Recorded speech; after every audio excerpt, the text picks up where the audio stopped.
Hi there. This is a developer commentary video from Hexacade. I wanted to kind of just log where I am currently with everything. I think it's kind of interesting to think about these processes. It's kind of like a time capsule. Like I will be talking about my thought processes behind specific things, how this game came to be, and what I plan on it for the future. So,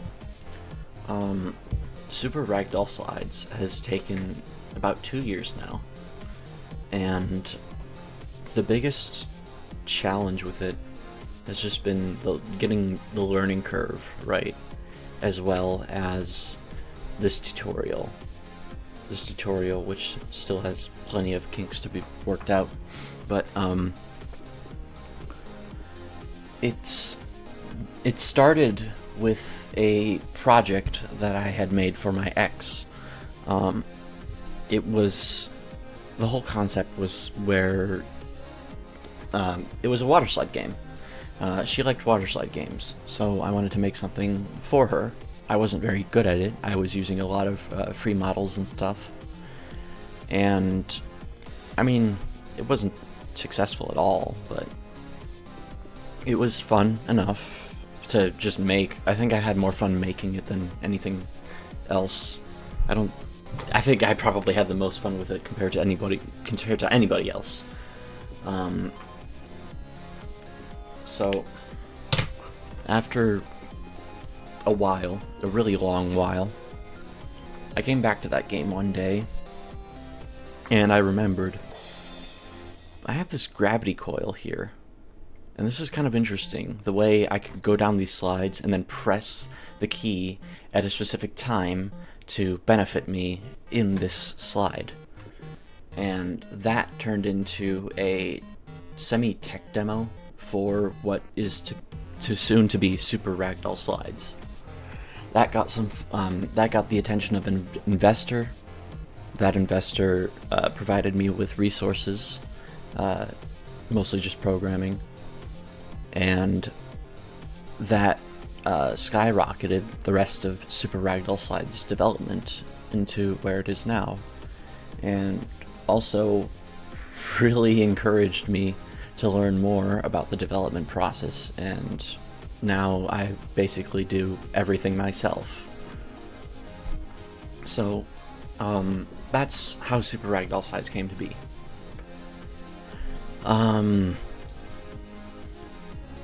This tutorial has been really annoying to get right. I've been through a lot of iterations of it, many of which were relatively successful in explaining it. This one is probably the best, but it's also a little bit long, and getting that balance right is one of the biggest challenges this game has given me. I mean, it seems like it's picked up some players, which is really good, but it's just a lot. But anyway, I'm going to start moving through this. These diagrams were actually some of the first assets that I made for the tutorial. I actually made them in Blender.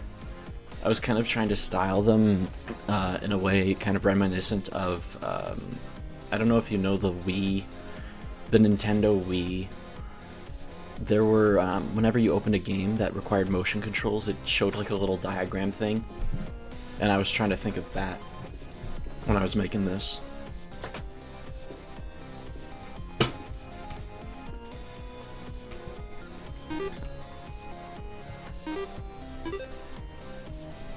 One interesting fact about this tutorial and how I tried to improve it was that the tutorial was always a single player thing, and it still is, but not in the technical sense anymore.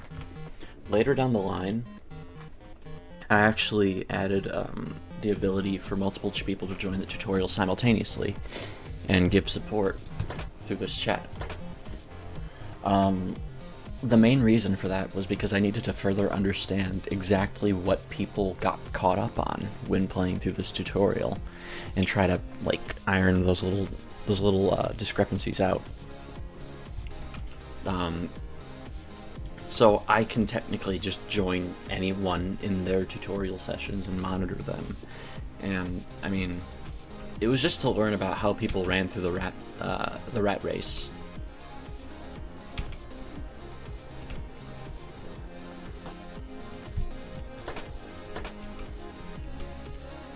I wish Roblox didn't suppress the chat so hard. I spent a while working on this chat system. A while. You have no idea. And then Roblox came along and restricted chat to specific age groups and did all sorts of stuff to ruin the whole experience, and I can't keep up with it, so I've just stopped updating it since the age group update. Of course, it's compliant with Roblox's TOS with all the age group stuff, but I'm not gonna bother too much with trying to improve it anymore, unless this game does really well. Fat chance.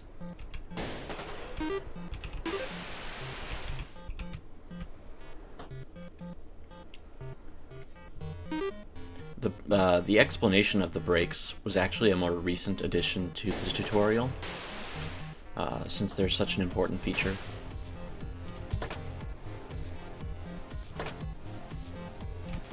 The movement controls have been around for a while, but I also just recently added this arrow because a lot of people were a bit confused by it, and having that little arrow there just to tell you which way you're going helps a lot.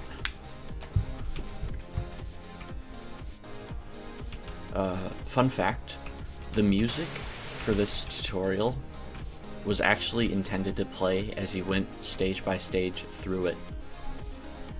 The problem is, it got a little bit annoying, so I ended up just playing the whole thing over and over again.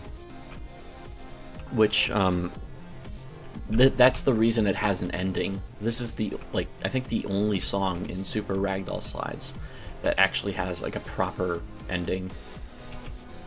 So that's kind of interesting.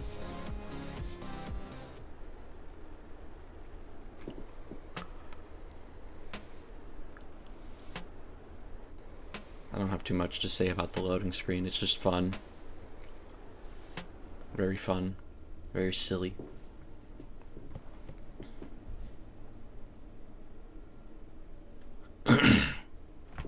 Please don't send me back to the tutorial. Okay, it did not send me back to the tutorial. I tried recording this earlier, but for some reason the game sent me back to the tutorial, and that was kind of annoying. The lobby was designed in a very particular way. I'm sure you already have noticed the hexagon motif, but I designed it specifically so the most prominent and important teleporter is just dead center. That start here text is also a pretty recent addition. The arrows were a little bit older. I was hoping it'd just be enough if you were just facing it to begin with, but unfortunately not. This guy actually just used to be a noob with a cool hat, but I decided to make him a little bit more interesting. Oh, another thing. The song here is actually a recycled song from way back when, like before I even had FL Studio.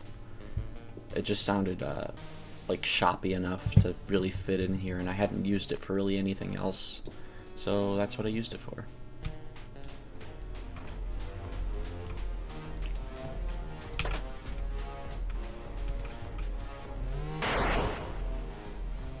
Oh, another thing. This menu, this didn't exist for a while. You actually had to physically just step on the same teleporter over and over again to go higher and higher up into the zones. But I added this semi-recently, and it makes it a lot easier to play. I still have this one here though. This one would just take you back to the lobby before, but you just had to go up, up, up, up, over and over again. I didn't really need to add this little ragdoll icon here, but I just figured it'd be helpful to figure out where everything starts. So,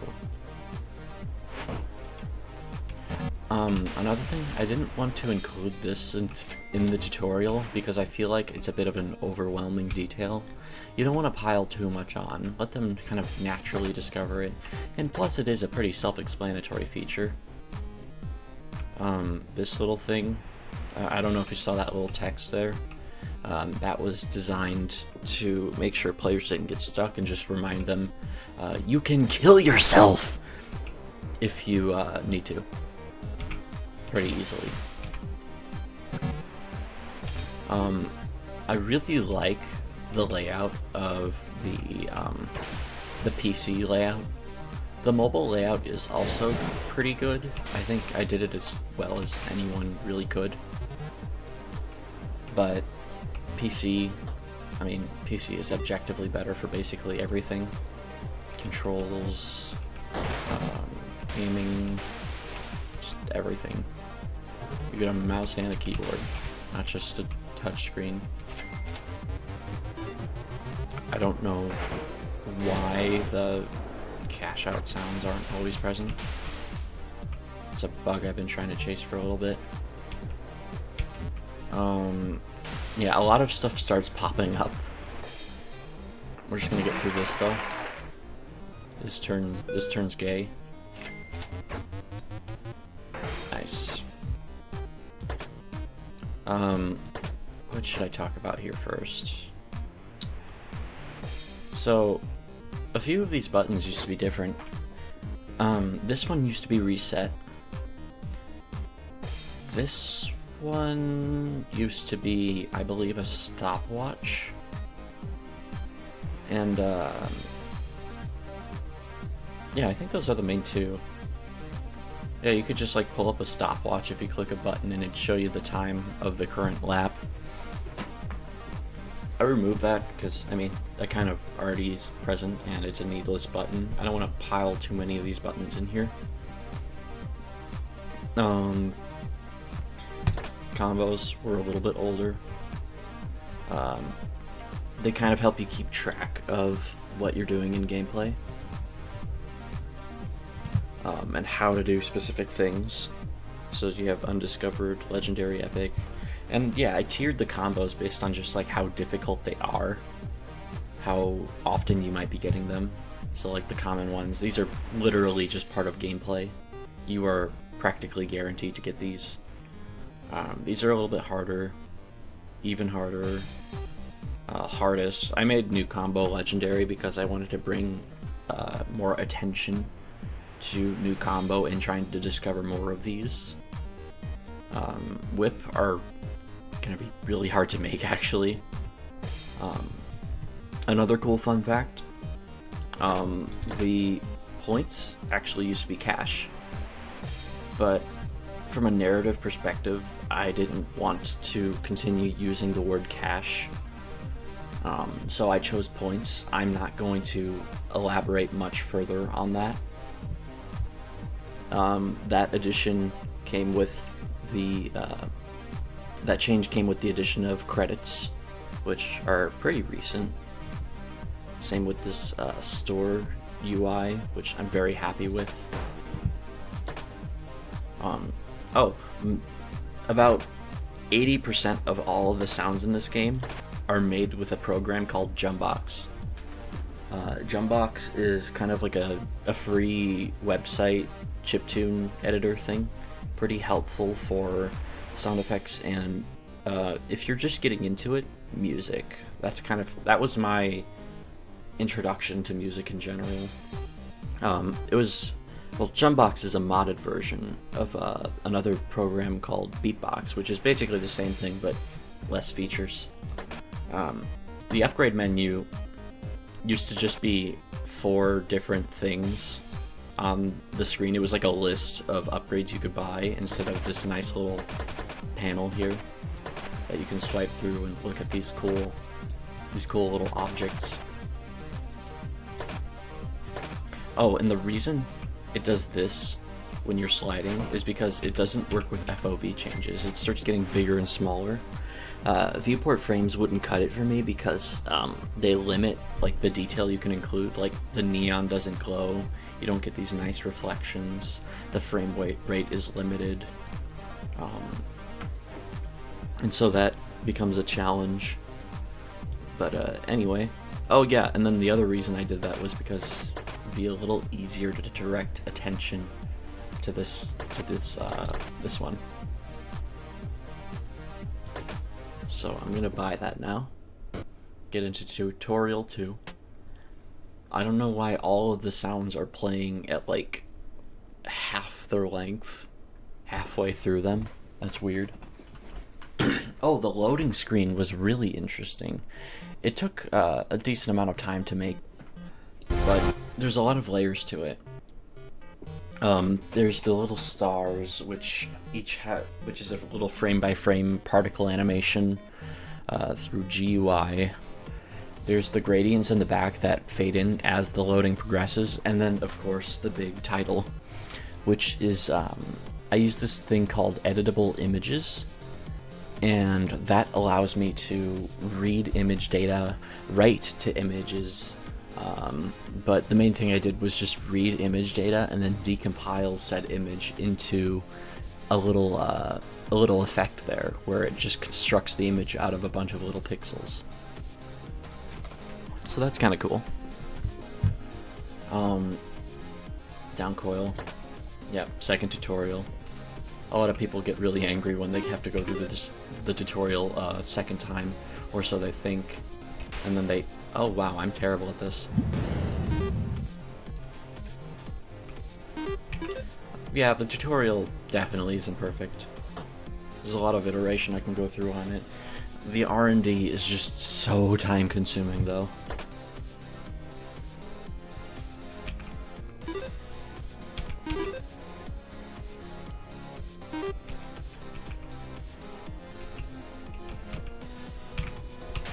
The speedometer is kind of a funny detail. The old version just shook and turned red, but the newer version has a lot more like happening. It can start to grow, it can shake a little bit. If you push it far enough, it will just explode. But one thing I just find amusing is there's not really... What the what? That's weird. I'm gonna try rejoining as it requests. What was I saying? Oh yeah, the funny thing about the speedometer is I find it amusing how ambiguous the speed actually is. Is it miles per hour, kilometers? It's actually studs per second. I was kind of just pulling off of existing... I don't know if you know the old car UI, the little UI that would pop up on the bottom for vehicles. That was also studs per second. I felt like it was kind of a given that everyone knew that that was studs per second. So that's kind of just how it translated. I might be able to make that a little bit more apparent, but I don't think it matters that much. Okay, so quests. Quests are a bit more recent. Quests are something that I've been planning for a little while in terms of onboarding user experience. I wanted to make sure that players knew exactly what they were doing at all times, which is why I added this quest system. And the quest system is specifically designed in a way where tasks are given to the player that guide them through the entire game, that show them everything there is to see, everything there is to do, and it's just, yeah, it's there to guide you. And that's kind of the whole idea. Eventually they start getting a bit more challenging, a bit more grindy. There's a lot of different quest types. There's repeatable quests, there's one-time quests, there's conditional quests. Like one of the conditional quests is buy a cosmetic. If you already have all the cosmetics, it just completes itself, not including paid ones. I also added this skip mechanic because some quests, I mean, you don't want to have to put up with them. They get pretty challenging, so you can just skip them and play a different one. And the way the quests actually are chosen is there's essentially a shuffle bag. And the bag has a bunch, like the pool of quests, and then it pulls one of those from the pool, and then it discards it. It's like playing cards, essentially. And then once you use up that entire pool, it reshuffles, and then it starts giving you new ones. And it always guarantees you don't get the same one twice. Rare quests are also a pretty new addition. Those came out around the same time credits dropped. Credits are a premium currency because I needed to boost monetization. The game was making basically nothing. It's a little better now. I mean, I get a purchase now and then, which is nice, but it's definitely not sustainable. It'd be nice if it made a sustainable amount of income, but I mean, it's a passion project. It doesn't matter a whole lot. I'm gonna buy some upgrades. Income upgrades, I cannot overstate their value. These are so useful. And so useful that I made it a quest. I made a lot of things quests. Okay. So, I'll talk a little bit more about the lobby. This chandelier has been here for a very long time, but only recently have I actually made it so you can kind of, it's not really behaving right now, but you can rock it back and forth, and you can actually do this with your gravity coils. It's kind of neat, like a little swing set. These also do something cool when you jump on them.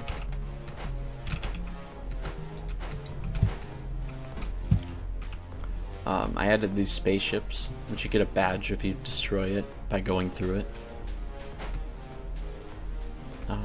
What else? Going down here to the leaderboards. The leaderboards have been sitting here for ages, like not working, and like only very, very recently have they actually started working, which is kind of cool. Nobody buys anything, as I've mentioned.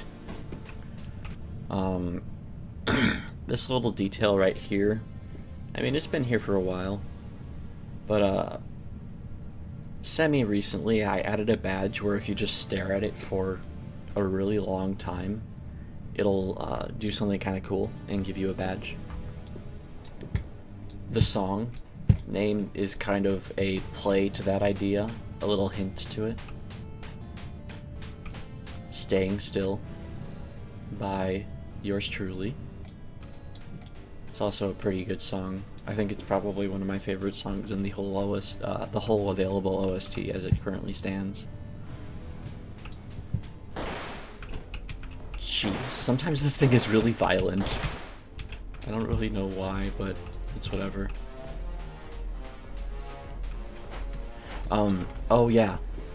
One thing interesting about this song in this room is that it was like basically the first song in the whole OST.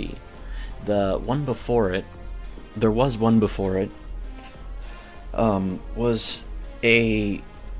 This song is actually a recreation of that song. So the song that's playing in this lobby right now is a recreation of the first song made for Super Ragdoll Slides, which was made in Jumbox and was really simplified, but had the same melodies and motifs. So that's kind of cool. More dance, party kind of style. That's what this is now. I can't really pinpoint specific genres of my music. I do basically all of it by ear. There's no rhyme or reason to it. I just do what sounds good. Anyway, back to sliding. See if I can get up to at least zone 3.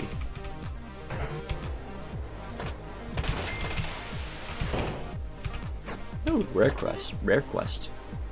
Yeah, like I said, those came out a bit later. credits. A little bit about the combo system. This box here. Basically how it works, I think you can pretty much guess. You have this text up here which tells you how fast you're moving. And depending on how fast you're moving, you get a bonus to each combo that you gain. So if you're going really fast and you're controlling yourself enough to earn a lot of money, then you get awarded for that. And I like playing into that because it encourages you to go faster, and the way the combos are set up encourages you to play the game the right way without really forcing you to. You can play it however you want, but there is a best way to play it.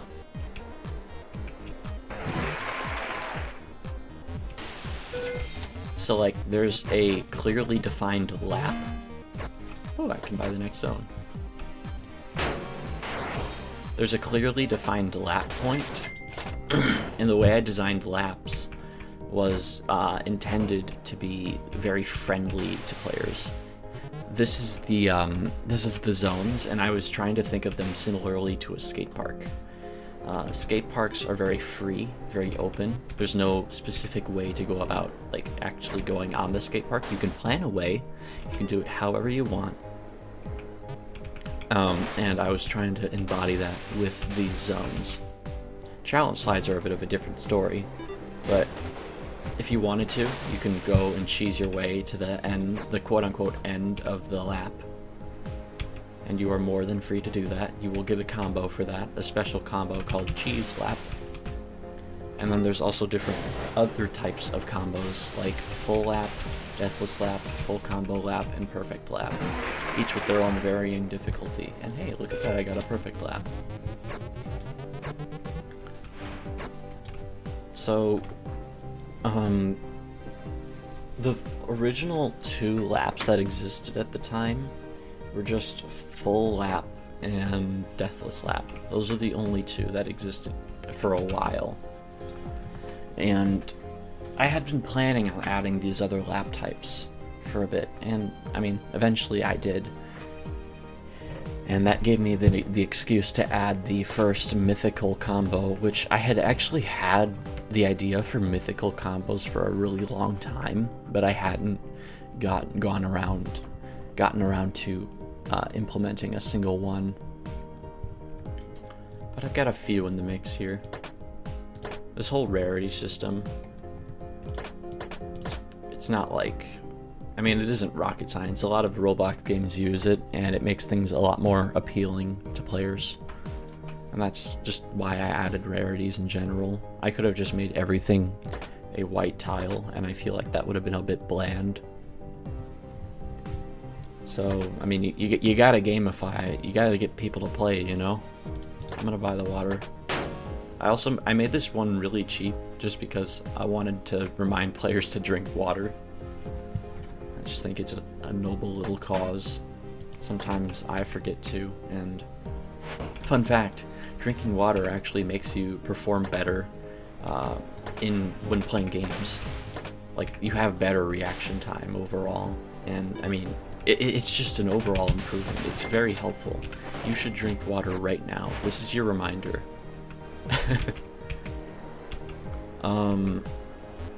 Another interesting thing is that checkpoints didn't always exist. Checkpoints were, you just played it from the start every single time. And that was really difficult for a lot of people, because most people couldn't complete a full lap. And it was really frustrating when you got to almost to the end, and then you fell off or something, and then you had to do it all over again. And that's why I added checkpoints. It breaks it down into friendly, bite-sized portions. And that also forced me to add the restart slide option. I can afford the next zone. Bam! Coolio. Now I can buy a bunch of upgrades as well. What else is cool? Oh yeah, the shop UI is pretty new. It used to be just these buttons inside of the window, and then I made them pull tabs. Then I added these two buttons. Now a lot of it makes noise. A lot of it is very reactive. It's pretty neat. Alphabetical, rarity, points. I don't think I've added a credits or points filter. I could probably do that at some point. That might be good.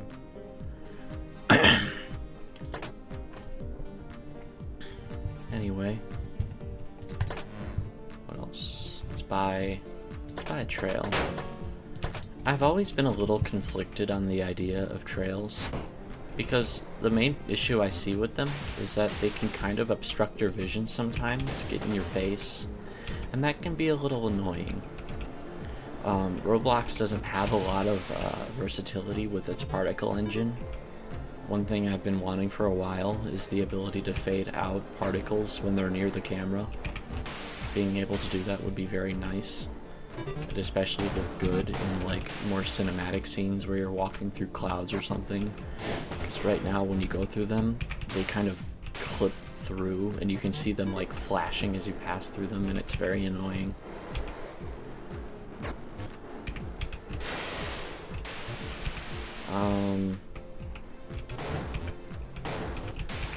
There are a lot of settings. You might have already noticed. A lot of things to customize. I wanted to make this game as accessible as I physically could.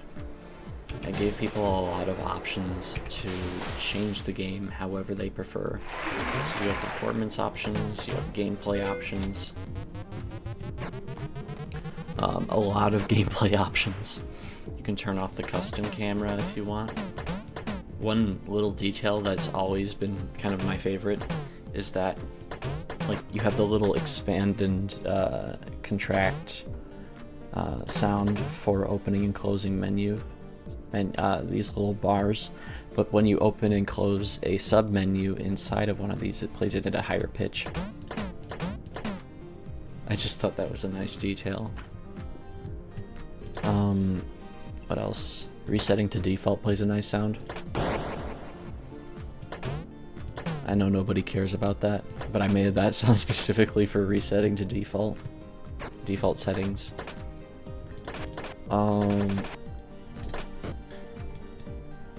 Man, I don't know what's going on with the sounds, man. I gotta look into that. What else can I do? I can buy money. That's not very valuable.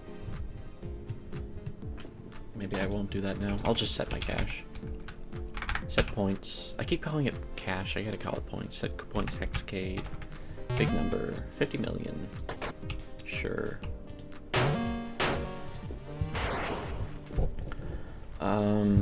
Zone 5. Okay, I'll talk about Zone 4 first, actually. Way back when, there weren't actually multiple zones to this game. It was just this one zone, and Zone 4 was the only zone that existed. There wasn't any music either, so you just played in silence, basically. It was kind of uninteresting, and then also there weren't any checkpoints, and that just made this a whole lot harder. So that's kind of... I mean, it's kind of dumb. I'm gonna play through this one here, though. My methodology for designing these slides is very simple. I create a slide. Doesn't really matter what it looks like. And then I create another slide. And then I see how they transition between one another. Is it a feasible movement? Does the reaction time line up? Like, does it feel nice? That's the main thing. The main goal right here is to feel nice, be able to actually reach it, be able to reach it comfortably, react to it. Of course, I do have to add those little challenges. Big boosts are designed specifically to kind of throw you off, to try to like launch you at a violent speed to the point where you can't control it, and you have to learn to counterbalance against that. Zone 4 is definitely where the difficulty spikes a little bit. So I'm gonna go through here. Oh, these guys were the bane of a lot of people's existence. I call it arrow jumping. Arrow jumping is a big challenge because it requires some really precise timing.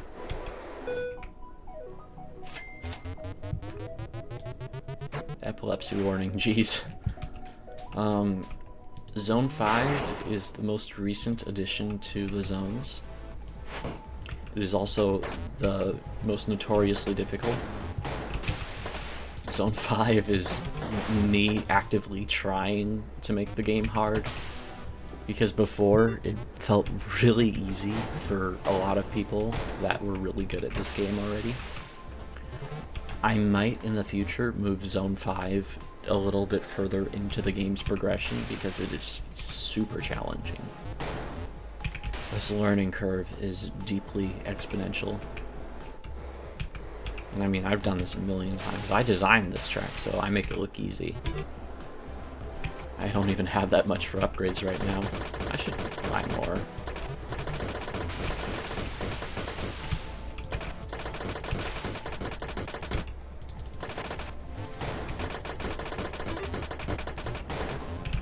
I'm poor, rip.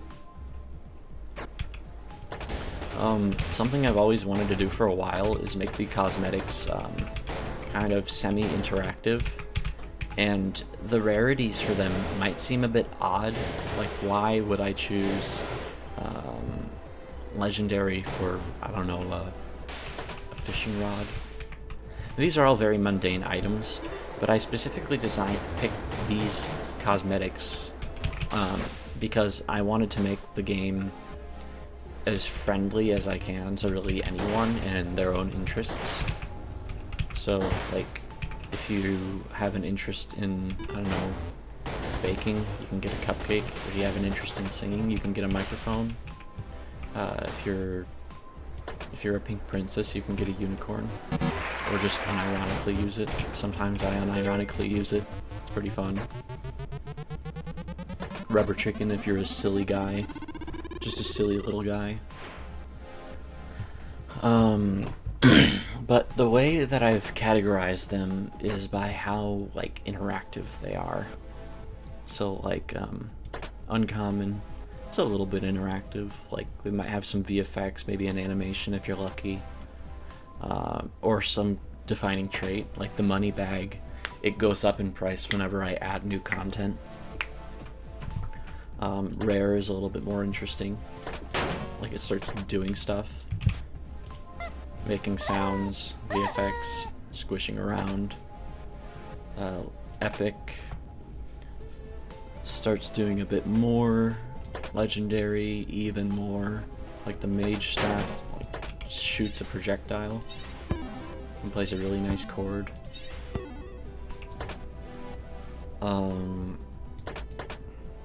And then, of course, the mythicals, which are just a very, very detailed. I think the most detailed would probably be... Well, okay. From a technological standpoint, it would definitely have to be the money gun. The money gun is just really, really detailed. Let me give this to myself. There we go. The money gun is extremely detailed in the sense that I created a custom physics engine for these guys. These are 3D objects, and I, like, bend them and warp them. I did some, like, Blender magic to make them work. You can collect them. You can physically give money to other people. You can be a saint. Wow, that was terrible internet.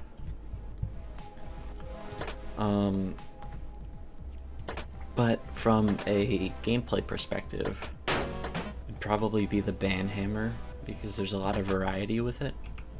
Many sounds. In VFX, you can hit people with it, send them flying. That's really funny. There's also this dev coil, which I don't think anyone really knows about, but it's just a cooler version of the gravity coil that I give to the devs. It looks kind of nice. Got some neat little particle effects. But me personally, I like sticking with the classics, the default. This is like this is the first cosmetic I made for this game. The second one is unobtainable, and it's called the Gauntlet. It's not very visually interesting, but nobody knows about it, so that's kind of funny. It's based off of the Thanos Gauntlet, which actually was inspired by another game that I played a lot of way back when called Ragdoll Universe. I really liked the Infinity Gauntlet, and that also was based off of, well, Fortnite, and that was around for a little bit, and only recently it came back into the game. Well, if you could call recently, like a year or two ago. I'm not keeping track anymore. But yeah, cool factoids.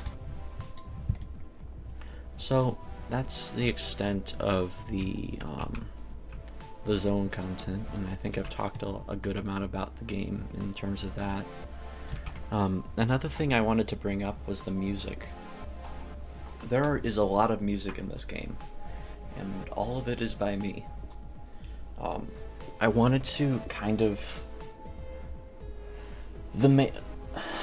where do I even start with it? There's so much. The main inspiration for the music is a blend of different types of music, and I mean, there's a lot of variety between each area of the game. So for example, Staying Still, the basement theme, that doesn't actually really have an inspiration, but it's kind of chiptune-y. I think the closest inspiration I can think of is an artist called Fear of Dark. He does really good chiptune. I would highly recommend it if you like that song. Specifically a song called Rolling Down the Street in My Katamari. It's a great song. The zone music was inspired by a really old mobile game, which is still available on the App Store actually, called Smash Hit. I don't know if you've heard of the game Teardown, but it's made by the same game developer that made that game. Smash Hit is a game where, with a lot of synthy music, and all you really do is you go through this long path, and you throw marbles at things that get in your way, and it cracks and the things are like glass, and they crack in really nice ways, and it gets progressively more and more difficult. Also a very fun game, very easy game to get into, very simple. But the music for the zones, it's inspired by that and kind of just how it presents itself. Very chordy, very synthy. But in this case, it's a little bit more limited in terms of like the instruments that are used, and I think that makes it a bit more iconic, personally. It's a little more intense as well. I think it fits pretty well with the gameplay of Super Ragdoll Slides. And, well, I'll be talking about this in a moment, but the music from the challenge slides is a little bit more abstract in the sense that the challenge slides are going to be kind of wild cards. You can play through, each level can be different in its own right. So yeah, I'm gonna actually just go there. Eventually I do want to make it so you can play with friends. I think that'd be really cool in the challenge slides, and like be able to kind of semi-race one another without it being a focused competitive environment, which I do want to add racing eventually. Racing is another big thing I want to add, and I also want to extend further on the leaderboards. Leaderboards are such a cool concept for this game. I feel like I could go a lot further. Like, for example, each level could have its own leaderboard. Like, maybe level 1 has a time leaderboard for its perfect lap and its cheese lap and all that stuff. Level 2 can have its own, level 3, and so on and so forth. And then one thing I was thinking of was having a leaderboard where it was like whoever held the most leaderboards is put at the top of the leaderboard. So if you hold the most number 1 spots, you will be put at the top of that leaderboard, and that would be very front and center, probably right near spawn in the lobby. I think that would be pretty cool. This background's pretty cool. It moves as you go through things. I was kind of thinking of Super Mario Bros. And its execution, but this is arguably even more navigatable. So I'm going to play through all of these, and then I'm going to talk a bit about Slide City. Something I gotta work on with my music is volume. This is a very quiet song. That can definitely be improved. Ooh, quest. This UI right here, right in front of you, is probably my favorite UI. It's just so fun, because you have like all these little animations, all these little sounds. It feels very satisfying to watch. Even if you fail miserably, you get the fun little animation where this little arrow thing flies backwards. And it flies backwards proportionate to how much longer it took you than a D rank. And of course, you can't fail a level. Well, you can fail a level. Failing a level just means not being able to beat it. But there's no failure when you get to the end. So that's kind of nice.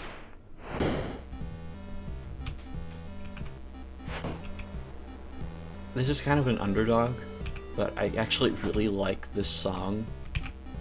I know a lot of people don't really like it, but I like the chord progression that comes in the second half of it. I think it sounds really relaxing, personally. You can give that a listen on your own time, though. I should have waited a little bit longer so I could show you the little woo!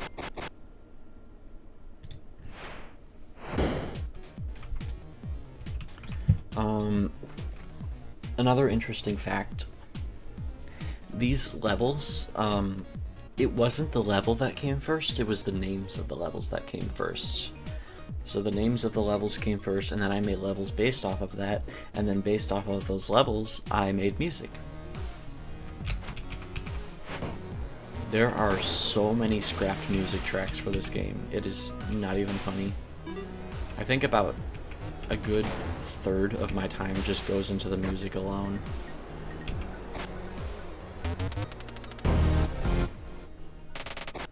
Goated. An interesting thing about the paycheck, this thing and this thing have a really specific way of being calculated. For slide is what it does is, I believe it takes your current income value, and based on the length of the level, it gives you an amount of money with your income level in mind, your income multi, and then it gives you the 4 slide bonus. For S rank, I mean, that's kind of obvious, you get the multiplier, and then the 4 combos, so 4 combos isn't actually applying twice, it's just taking all of the money that you got from combos during it and then just showing it to you, and then it shows you how much you gained throughout it. But this value, depending on how long the slide is, it's not how long you took, it's how long a C rank will take. That's how it chooses how much it gives you for that slide. So if you play an inherently longer level, you will get more for this. So super speed will give you a lot of money. This is another song I really like.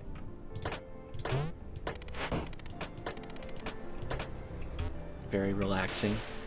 I tried to make it in, I don't think this actually exists, but 3/3 time frame. There's parts where it goes 3/4. 1, 2, 3, 1, 2, 3. Unpopular opinion, I like the A rank sound the most. just feels the most impactful personally. This level is evil. This level is very evil. Very loud, very evil. It really throws you off. It's a very delicate balance, because you don't want to be over boosted. I mean, you already know how big boosts are supposed to work, so. Nice. Oh yeah, and there's the spatial projector, which I elaborate a little bit upon for the final cutscene here.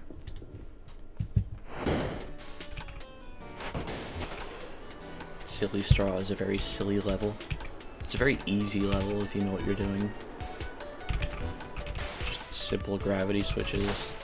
It can be a little hard to track which way's up and which way's down, which is why I added this little pitch gauge in the center.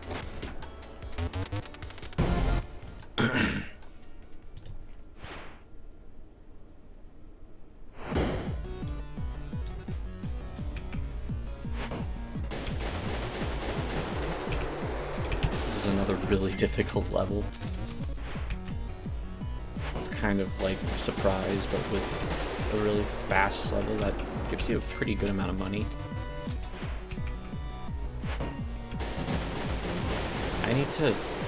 I'm gonna remove anti-pattern from challenge slides eventually, but I'm gonna add something else that prevents you from AFKing these. I'm sure you know what a CAPTCHA is. I am not a robot. I am not AFK farming this. That'll probably pop up now and then, just saying, hey, are you a robot? And then you have to click in a certain spot. And if you don't, it might kick you. And then that will be how I remove the anti-pattern. This is probably my favorite song in the challenge slides as it currently stands. It's just got such a nice chord progression. Ear candy. That's why I made a music video for it. Or more of a audio visualizer than anything else, but I'll just call it a music video.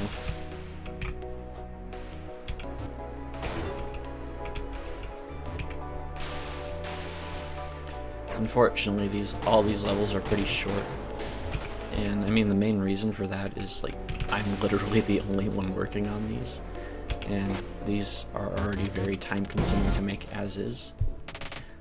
Slide City is going to change that, and we'll talk about that a little bit later. Thread the Needle is another notoriously difficult level because it's so precise. Like you really have to like hone your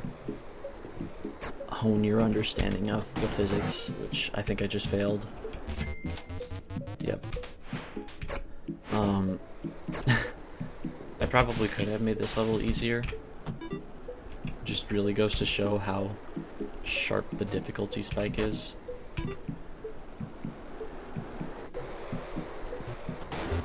There we go.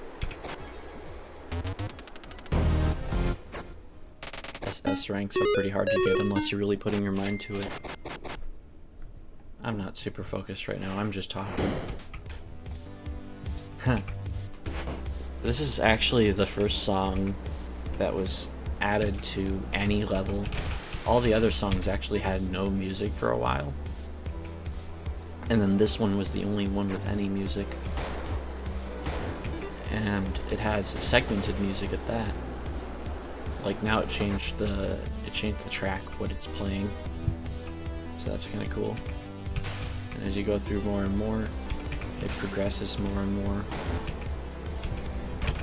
This song is actually heavily inspired by the main chord progression of a song from the Living Tombstones Rust album called Be Alone. You would definitely hear it if you listen to that song.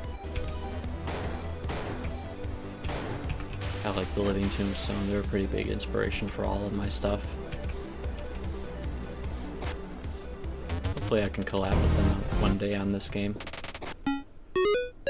That's under the assumption it does well at all.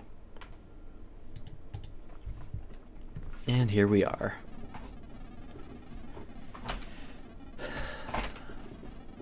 skip through most of the... It's gonna take too long if I let this run at the slowest pace.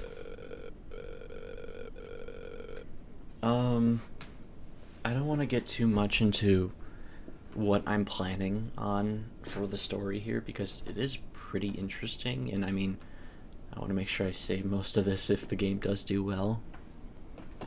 But I would say the one thing you can take away from this is that it is grounded in a real environment. This isn't just a game.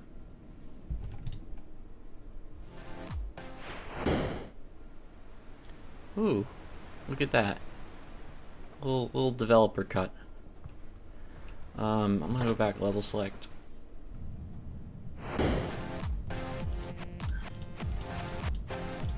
Man, I don't know what Roblox is doing with the sounds. It's annoying. Something interesting about this quote-unquote UI, it isn't actually UI, it's a 3D space, and I've layered things with like depth, which is why you see like clouds moving more than this slide back here, which is why you see some, and since it's a world, you can see some nice particles, and it's also very smooth overall, whereas GUI, UI, with these text and this stuff, moving stuff around on there, you can visibly see things like jump from pixel to pixel, which is pretty ugly. But now, the most interesting conversation topic I'd say is Slide City. This summer, I'm really hoping to sit down and make Slide City, bring it to life. Every level in Slide City will be like pretty long, like at least a minute in gameplay length when you're sitting down and actually trying. The idea for Slide City came from when I was working on a song called Slide City, and this song, it's been a while. I made this song a really long time ago, but it's also the song with the most hours put into it. A heavy inspiration from it was Fear of Dark, also. Fear of Dark is a really, really good chiptune artist, and I really liked the album Motorway. And so based on that album, with that inspiration, I started working on the concept for Slide City, and it's been through a lot of iterations. Like, the first iteration was literally just a nighttime level with a bunch of buildings surrounding you, and that's really it. But I felt like that was a little undesirable. Like, we could go a little bit further with that. So, instead, each level is actually going to shift through, like, actual environments. Well, most of them anyway. I have plans for how I'm going to do them specifically. But each level has an individual theming. All theme around kind of a city environment. What else? There's going to be some twists and turns. There's going to be an actual narrative to this level pack. And it may or may not include more levels, more zones. I'm not fully certain on that yet. I do want to add more zones, but man, the music is so hard to do for those. I'm already most of the way into the Slide City OST, and it sounds very good. I listen to it on my spare time. It bangs so hard. It's really nice. I'm looking forward to actually getting all this stuff out so I can properly post the album. It is magnum opus type stuff. That is some of my favorite music. I listen to it more than I just listen to other music. Making your own music in general is just really, really satisfying if you have that, like, part of your brain that works.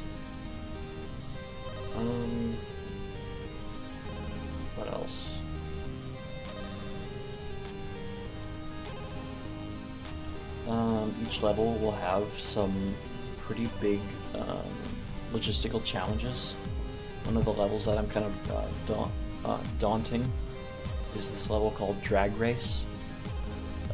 My idea for it is you're going to be actually racing like a muscle car, and you have to get to the end before it does. And the big challenge with it is like weaving around traffic and trying to get through all that. Spoiler alert, there's also going to be like cops that are going to start chasing you as well. It's going to be really intense, really fast. You're going to really have to know how to work your magic with those gravity coils, or just have some upgrades. With the release of Slide City, I will likely be adding more upgrades, believe it or not. More gravity upgrades.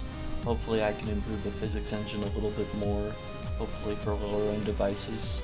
Lower end devices are the death of me. Everything becomes desynchronized. Things really fall apart.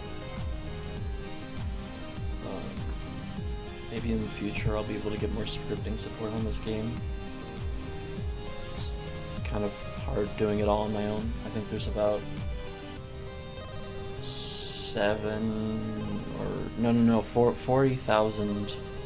40,000 lines of code, roughly. There's a lot of code for such a seemingly simple game. I'm trying to think of other things to talk about.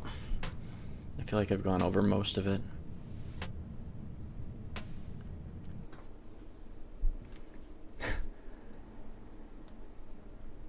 White dude stumbles his way through explaining his game that he's been working on. God damn. I gotta look into fixing those loading times, bro. It's so hard to get that right.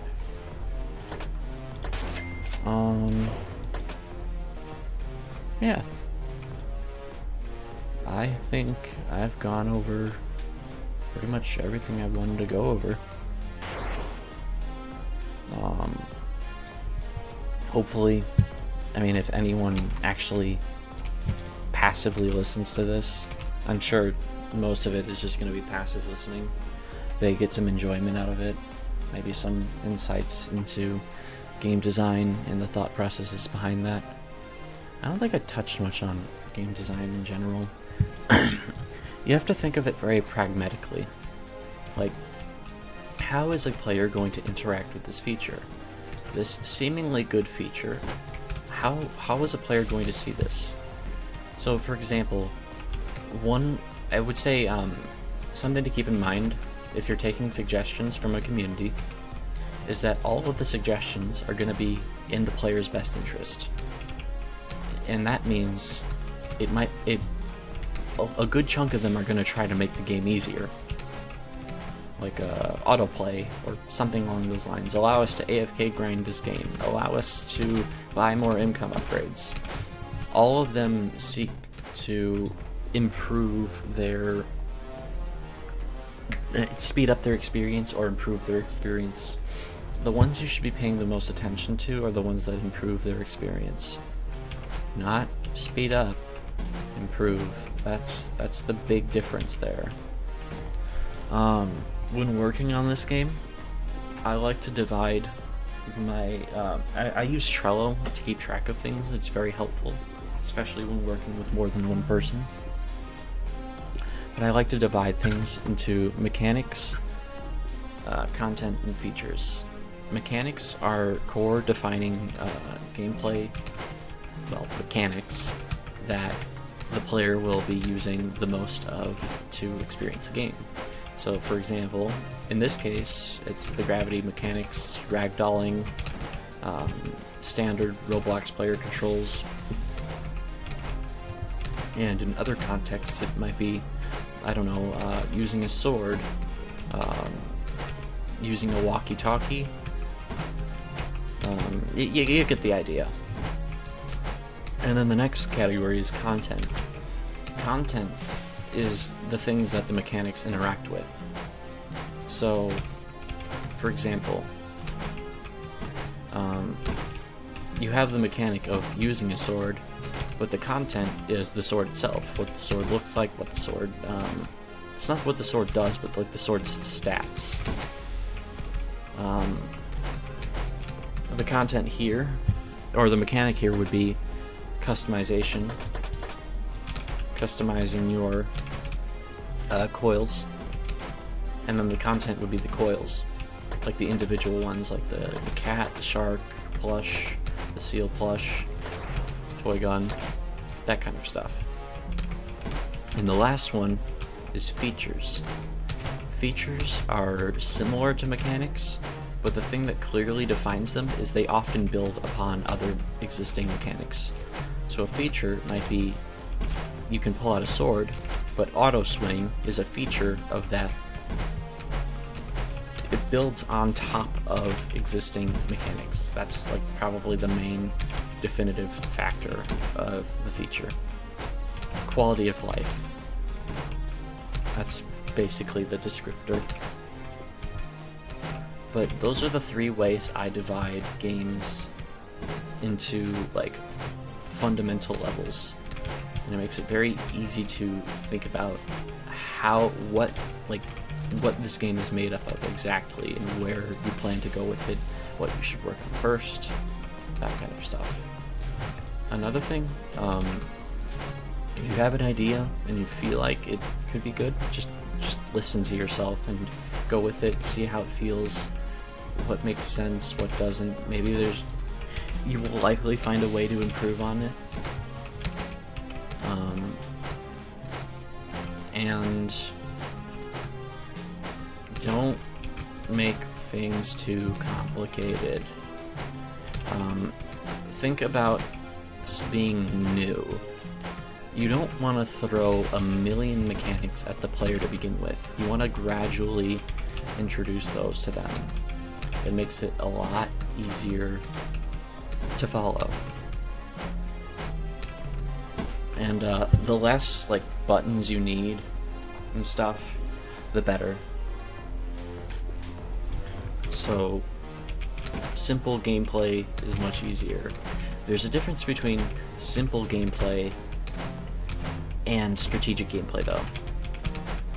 So you can have simple controls but have like strategy elements involved. The best thing you can do is develop easy to learn controls but hard to master. That is like the peak. That's the best you can get, and that's when people are going to understand it the best. Those are my wisdoms in terms of game development. Take them as you will. They're more like opinions than anything else, but you might get some use out of them. But yeah, that's pretty much everything I can think about. Lucky you, getting to hear my actual voice in a YouTube video. I'd never put my voice in a YouTube video, aside from like voice acting and Mecha Mayhem a little bit, which you might see a little bit more of pretty soon. I'm making nice progress on that. But yeah, I hope you enjoyed this long rant, and I will see you guys in the next video. Bye bye.